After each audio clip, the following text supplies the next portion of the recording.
Hello everyone, this is General Hand Grenade. Welcome to my war room in Prince George, British Columbia. Let's see, we're in the summer of 1915 and it's the Japanese turn. So the Japanese have one major factory and they only got one thing on their mind, and that's wartime economy. Need a 7 or more here. 3. Okay, that missed. So let's take a look at what we're doing here. First of all, what we're purchasing, almost the same as last time, but not quite. So we're going to move that battle cruiser along from stage 3 to stage 2. And then we're going to buy a militia, and a colonial infantry, and a submarine. All right, we're going to try this attack again. So these guys, I already moved them up here.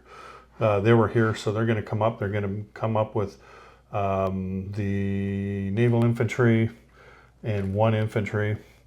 And then the 2 infantry are walking over from Korea, and the cavalry and the artillery and the commander.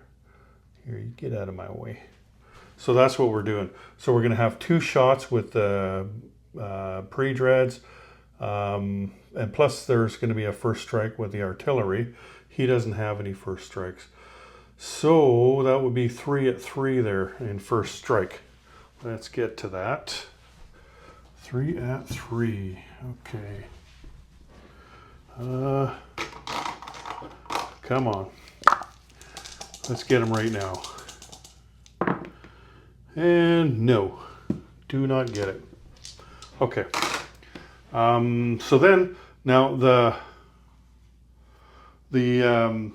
one of the new rules is that the naval infantry is not affected by terrain. So he's at 2, and the artillery is going to boost him to make him a 3. And then I've got 3 regular infantry at 1. The cavalry, of course, is not going to fire because he's observing the commander. Actually, no, the infantry is going to be at 2. What am I talking about? Because they're boosted by the commander, but they're downgraded 1 for the mountains. So here we go. 3 at 2 and 1 at 3. Ooh, 1 hit. So that would be his militia. Okay, so he's got a militia at 2 and an infantry at 4. Here we go. And 2 misses. I like that. Okay. So we've got, we'll just throw in the artillery dice with that. So 2 at 3 and 3 at 2. Okay, there's 2 hits. So we get him, not like last time. And he's got 1 infantry, which he can promptly miss. Nope, he got me. So I will lose the infantry. That was not on the first round, so it's not double casualties. So I will just take one of these infantry off. And doop.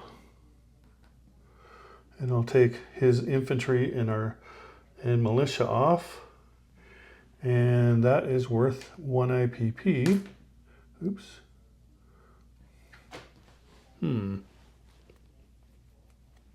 There we go. I had some crapola on my roundel. So 1 up for the Japanese. We'll take them to 14. 1 down for the Russians. We'll take them to 15. Let's see here. Was this worth anything?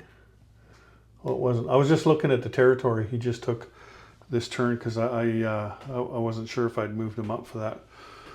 But yeah, it's not.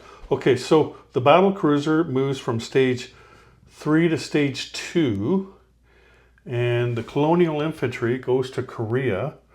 Oh, did I want to make any more moves?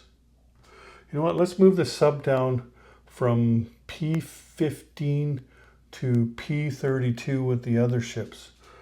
Okay. And then, so the colonial infantry down, the The militia will go into Tokyo, and the submarine will go to P-15 as well. Yeah, there's a shipyard there. Okay, so that's it. Now, I get 14 IPB this turn. Ooh, look at me. So, there we go. So, disposition. I have a colonial infantry in Korea, 2 infantry, a cavalry, an artillery, a naval infantry, and a commander in Primorsky Krai.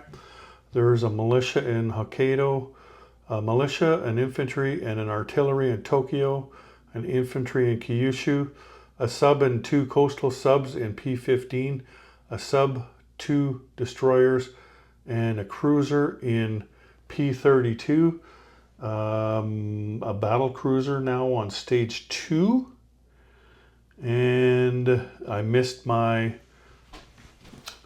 roll for wartime economy, so that stays at stage 3, and that's the only thing they have on the board up there. So that's it, guys. It's off to the Americans and the Chinese turn. So thanks for joining me today. Take care, everyone. General Hand Grenade out.